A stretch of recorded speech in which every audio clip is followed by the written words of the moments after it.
You know those moments when your phone buzzes and you just know it's not good news, like that gut feeling that makes your stomach clench. Well, imagine that, but about 1,000 times worse. My name is Sarah, and just a few weeks ago, my perfectly ordinary Tuesday afternoon took a nosedive straight into a nightmare. All thanks to a random DM. I was just scrolling through Instagram, probably avoiding laundry, when a notification popped up from an unknown user.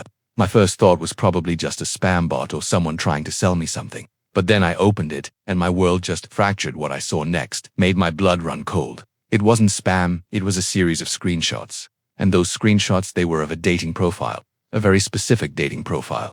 One with pictures that were undeniably, unmistakably, my husband, Mark, my Mark, the man who, just that morning, had kissed me goodbye and told me he loved me. The man I'd built a life with, shared countless dreams with, and who, ironically, had been practically begging me to go to couples therapy with him for the past few months. My heart pounded in my chest, a frantic drumbeat against my ribs. It felt like the air had been sucked out of the room.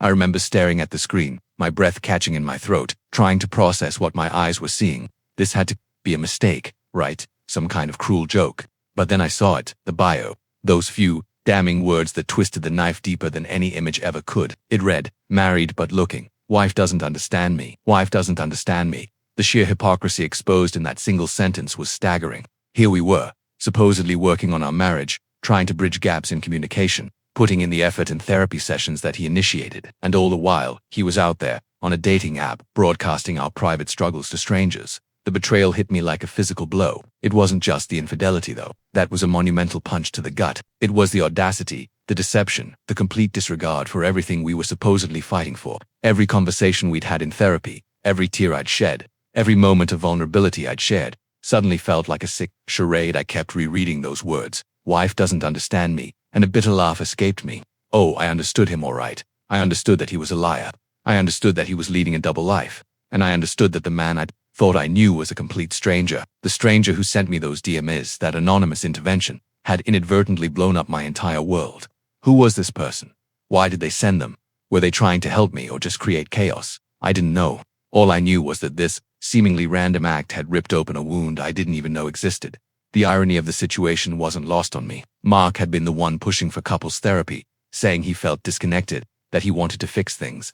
He'd pleaded with me, convinced me that it was our last chance, and I, desperate to save our marriage, had agreed. We'd been going for weeks, talking about our hopes, our fears, our intimacy issues. Our therapist, Dr. Evans, had been guiding us through tough conversations, giving us tools to reconnect. All that time, all that effort, all that raw honesty. And this was happening behind my back. It felt like a cruel joke, a twisted performance where I was the only one unaware of the script. My mind raced, trying to put the pieces together. How long had this been going on? Was this an isolated incident, or just the tip of a very painful iceberg? And what was I supposed to do now with this devastating information? My hand trembled as I looked at the screenshots again, the stark reality of the situation sinking in. My husband, the man who begged for therapy, was exposed by a stranger, and my life was about to change forever. I had to confront him, but how, and what would happen to us? My fingers hovered over Mark's contact, the urge to call him, to scream, to demand answers, almost unbearable. But something stopped me, a cold, calculated part of my brain, perhaps the same part that registered the horrifying details of his dating profile, told me to wait, to think, to strategize. This wasn't just about a fight. This was about the complete unraveling of my reality. I needed to understand, I needed more information. The screenshots were a bombshell, but they were just that, a snapshot. What was the full picture? And who was this stranger who intervened? That's when I scrolled back up to the top of the DM conversation. The profile name was a random string of letters and numbers. No picture, nothing to identify them. My first instinct was anger at them too for dropping this grenade into my life and then disappearing. But then, a flicker of gratitude. This person, whoever they were, had given me crucial information. They could have just ignored it, or worse, used it for something malicious. Instead, they had, in their own anonymous way, tried to help me. I sent a hesitant reply. Who are you? Why are you sending me this? No immediate response. Of course, they were probably long gone as the initial shock began to recede. A wave of memories washed over me, painting a stark contrast to the betrayal I was now grappling with. Mark and I had been together for 10 years, married for 5. We met in college, a classic meet-cute, over a spilled coffee in the library. He was charming, funny, always knew how to make me laugh. We built our lives, together, brick by brick. First a tiny apartment filled with IKEA furniture, then our cozy home with the big backyard he loved so much. We talked about kids, about growing old together, about all the mundane and magical moments that make up a shared life. Our relationship wasn't perfect. No relationship ever is, but I always felt secure, loved, until now.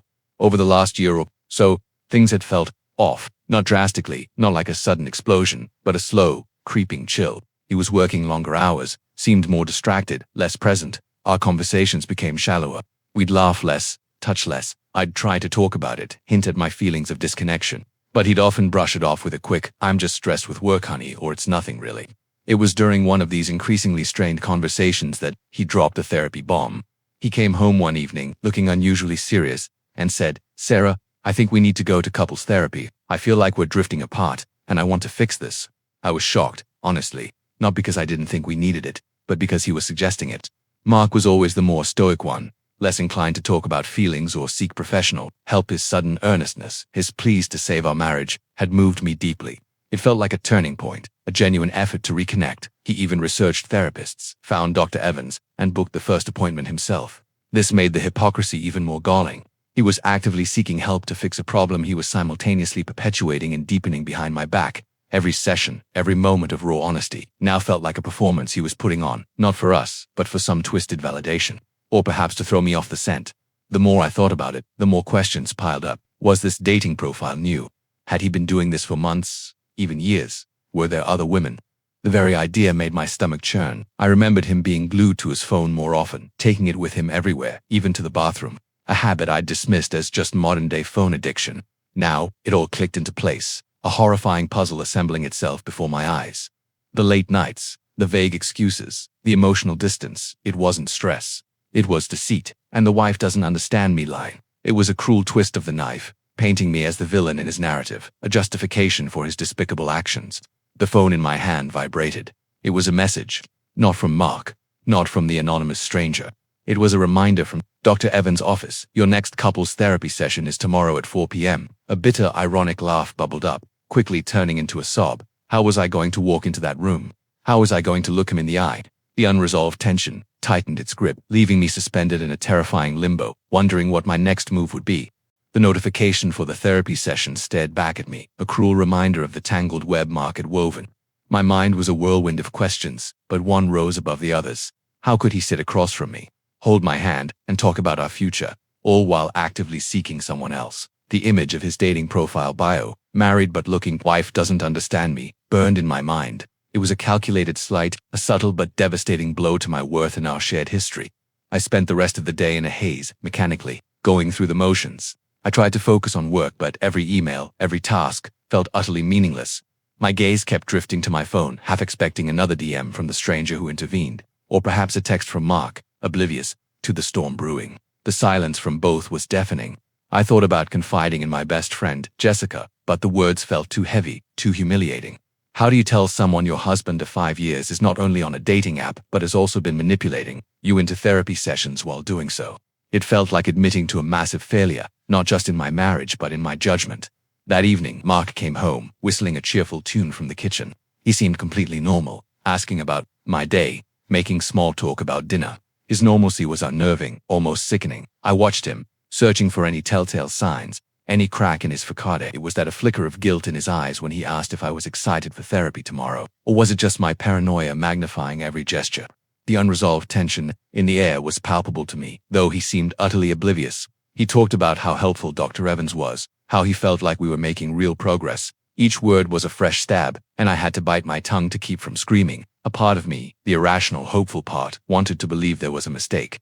Maybe it was an old profile he'd forgotten about. But the photos were recent, and the bio was far too specific, too current, to be an oversight. This wasn't some ancient digital footprint. This was a deliberate act, and it was happening right now. The thought of confronting him, of holding up the screenshots, and watching his carefully constructed world crumble was both terrifying and exhilarating. But I needed more than just a reaction.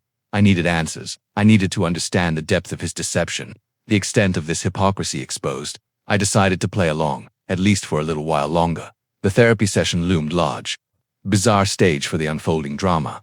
How ironic that the very place meant to heal our relationship would become the battlefield where it would either die or, by some miracle, be reborn. I imagined confronting him right there, in Dr. Evans' office, letting the truth explode in that sterile room.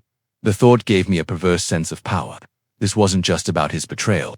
It was about the betrayal of the process, of the trust we were supposedly rebuilding. It was about the audacity of his double life. The question swirled. Was this a cry for help disguised as infidelity? Or was it a calculated manipulation to keep me complacent while he explored other options? The knot in my stomach tightened. The hours until our next therapy session stretching out endlessly, filled with an agonizing anticipation. The night before therapy was a blur of restless tossing and turning. Every time I closed my eyes, I saw Mark's face, then the dating profile, then the words, "Wife doesn't understand me." The sheer audacity of it all was a suffocating blanket. I replayed conversations from the past few months, searching for clues I'd missed, for any sign that the man sleeping soundly beside me was leading a secret life. Had I been so blind, so naive? The hypocrisy exposed by that stranger's message felt like a gaping wound, festering with every passing minute the next day. Getting ready for therapy felt like preparing for battle. I chose an outfit that projected strength, even though inside, I was crumbling. My hands trembled as I applied my makeup, my reflection staring back at me, wide-eyed and a little wild. Mark, meanwhile, was annoyingly chipper. "Ready for our session, honey?" he asked, oblivious, or perhaps expertly pretending to be. His casual tone, his normal demeanor, was a masterclass in deception, and it filled me with a cold fury. The unresolved tension was a live wire between us. Ready to snap. The drive to Dr. Evans' office was agonizingly silent, punctuated only by Mark humming along to the radio. I gripped the steering wheel so tightly my knuckles turned white, my mind racing through every possible scenario. How would I drop the bomb? Would I slide the phone across the table, or would I wait for him to say something about our problems, and then unleash the truth? I imagined his face, the shock, the denial, the eventual crumbling. A part of me craved that moment of reckoning, a need for him to feel just a fraction of the pain he'd inflicted. We walked into the familiar waiting room, the soft lighting and calming music doing little to soothe my frayed nerves. Dr. Evans greeted us with her usual warm smile, completely unaware of the seismic shift that had occurred since our last session. As we settled into our seats, the plush armchairs suddenly felt like interrogation chairs. Mark started talking, as he usually did, about his week, about work stress, about how he felt we were making progress in our communication. Each word was a fresh insult, a layer of deceit he was piling on. My leg was bouncing uncontrollably under the table, a nervous energy building within me that threatened to explode. Then Dr. Evans turned to me. "Sarah, how about you? How has your week been?" This was it, the moment of truth. My mouth felt dry, my heart hammering against my ribs. I looked at Mark, his innocent, expectant gaze meeting mine. For a split second, I faltered. Could I really shatter everything? Right here, right now? But then, the image of his dating profile, the casual cruelty of "wife doesn't understand me," flashed before my eyes. The anonymous stranger intervention had given me a weapon, and I was about to use it. I took a deep breath, the air thick with unspoken secrets. "My week, Dr. Evans," I began, my voice, surprisingly steady, "has been enlightening. I've learned some new things about Mark." I saw Mark's brow furrow slightly, a tiny crack in his calm facade. "Oh," Dr. Evans prompted gently, sensing the shift in my tone. I reached into my bag, my hand closing around my phone. My thumb found the gallery, the screenshots waiting, ready to be unleashed. The air in the room crackled with an unbearable intensity. Every fiber of my being screamed at me to just do it, to show him, to expose him. The climax was no longer just approaching, it was here, in this very room, waiting to erupt. I slid my phone across the small table, turning the screen toward Mark. The glowing display illuminated his face, revealing the damning evidence, the screenshots of his dating profile, his picture, his bio, married but looking. "Wife doesn't understand me." The words hung in the air, heavy and poisonous. For a moment, he just stared at it, his eyes wide, unblinking. The color drained from his face, leaving him ashen. His jaw went slack, and the casual composure he'd worn for the past 24 hours shattered into a million pieces. Dr. Evans, sensing the sudden shift in the room's energy, leaned forward, her expression a mix of concern and confusion. Mark finally looked up, his eyes darting from the phone to me, then to Dr. Evans. "Sarah, what, what is this?" he stammered, his voice barely a whisper. The question itself was an insult. He knew exactly what it was. "It's your dating profile, Mark," said my voice cutting through the thick silence, colder than I'd ever heard it. "The one you've been using while you've been begging for couples therapy to save our marriage." The words were laced with a bitterness I hadn't known I possessed. The hypocrisy exposed was raw and undeniable. His gaze darted around the room, desperate, trapped. This is an old profile. I haven't used that in years," he blurted out, a panicked desperation entering his voice. "Someone must have reactivated it." "I swear, Sarah, I don't know anything about this." His denial, so quick and automatic, was almost laughable, almost because even as he spoke my mind was screaming. "Liar. The pictures were recent. his current haircut, the shirt he wore just last week. Dr. Evans, ever the professional, interjected calmly. Mark, can you explain what Sarah is referring to? These screenshots appear to be quite recent. She gestured towards the phone, her voice even, but her eyes held a new discerning glint.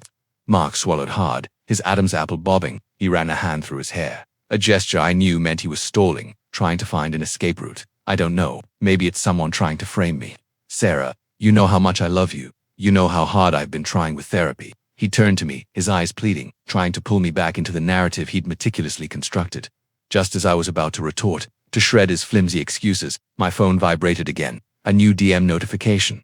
From the same anonymous user, my heart hammered against my ribs, a new wave of adrenaline surging through me. This was it. The stranger intervention wasn't over. I instinctively picked up the phone, my thumb hovering over the message. Mark's eyes followed my every move, a new kind of terror dawning in them. He knew, somehow, that whatever was coming next wouldn't be good. I opened the message, and a gasp escaped my lips. It wasn't just another screenshot of his profile. It was a video, a short clip, grainy but clear enough to make out. And in it, Mark was laughing, leaning in close to a woman I'd never seen before, their faces inches apart, talking animatedly in what looked like a dimly lit bar. The timestamp on the video was from last night. Not an old profile, not a frame-up. This was current, this was real, and it was happening as he was telling me he loved me and was trying to save our marriage. The unresolved tension in the room tightened to an unbearable pitch, the air thick with the stench of betrayal and a new, chilling realization of the depth of his deception. The short video clip played on a loop in my mind, Mark laughing, leaning in close to another woman, her face blurry but undeniably there. The date and time stamped on it screamed last night. My carefully constructed composure evaporated, replaced by a cold, searing rage. Last night, Mark, my voice dangerously low, holding up the phone for him and Dr. Evans to see. Is this also an old profile or someone trying to frame you? Mark's face crumpled. The last vestiges of his denial crumbled, revealing the raw fear beneath. Sarah, please, it's not what it looks like, he stammered, his eyes darting frantically between me and Dr. Evans. He lunged for my phone, but I pulled it back, out of his reach. Oh, I think it's exactly what it looks like, Mark, I countered, my voice rising. It looks like you've been leading a double life. It looks like you've been seeing other women while simultaneously begging for couples therapy. Dr. Evans, usually so composed, looked visibly shocked. She turned to Mark, her voice firm. Mark, this is serious. You need to be honest with Sarah, and with yourself. He buried his face in his hands, groaning. I messed up, Sarah. I'm so sorry. I don't know what I was thinking. His apology felt hollow, a desperate attempt to salvage what was clearly beyond repair. The hypocrisy exposed was laid bare for all three of us to witness. You don't know what you were thinking. I scoffed, tears finally stinging my eyes. You were thinking wife doesn't understand me while I was pouring my heart out, trying to understand you. Who is she, Mark? How many others? The dam burst, and the questions I'd held back for hours, for weeks, came flooding out. He mumbled something about feeling unseen and misunderstood. The very words from his dating profile, a pathetic attempt to justify his actions. Get out, I whispered, the words trembling on my lips. Get out of my house. Get out of my life. The finality in my voice hung heavy in the air. This wasn't just a breakup, it was an eviction of a ghost, a purging of a lie. The climax had arrived, a painful but necessary explosion that cleared the toxic air. Mark finally looked up, his eyes wide with genuine panic now. Sarah, no, please, we can fix this. What about therapy? He motioned weakly towards Dr. Evans, as if she could magically mend the irreparable damage. Therapy for what, Mark? I said, my voice rising to a crescendo. To help you become a better liar.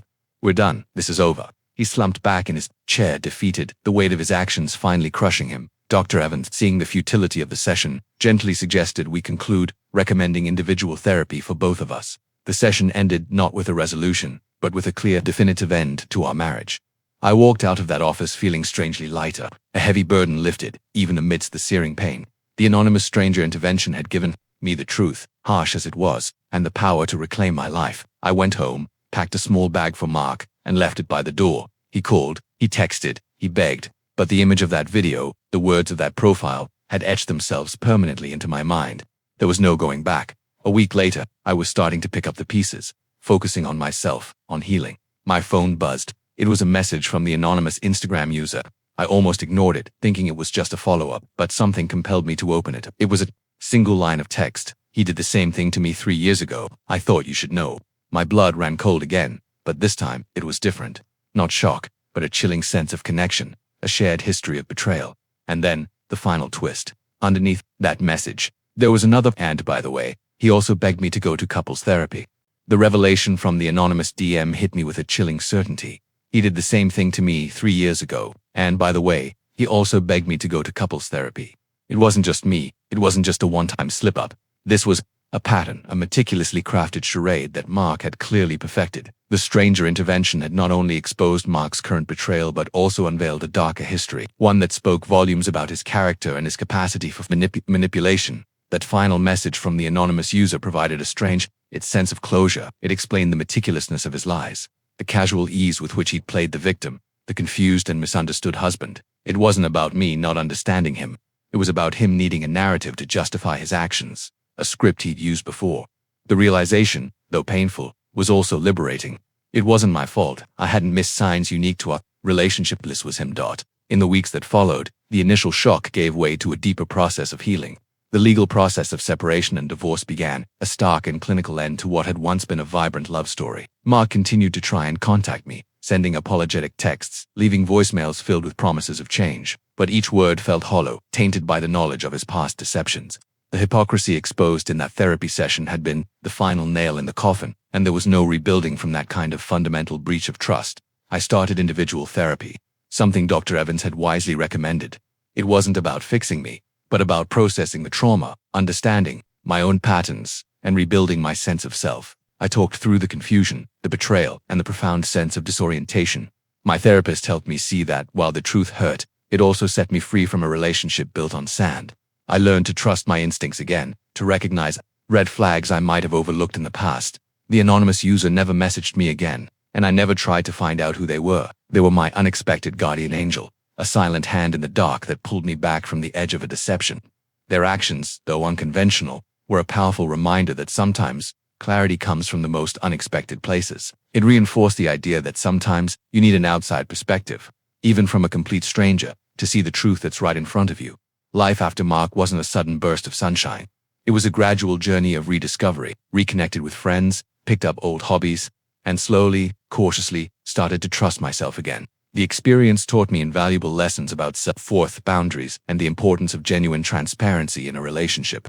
It was a harsh awakening, but one that ultimately led me to a stronger, more authentic version of myself. The story of the stranger intervention and the therapy expos became a cautionary tale I carried with me, a testament to resilience and the profound impact of truth, no matter how painful. My marriage ended not with a whimper, but with a bang, and from the ashes, a new, clearer path emerged.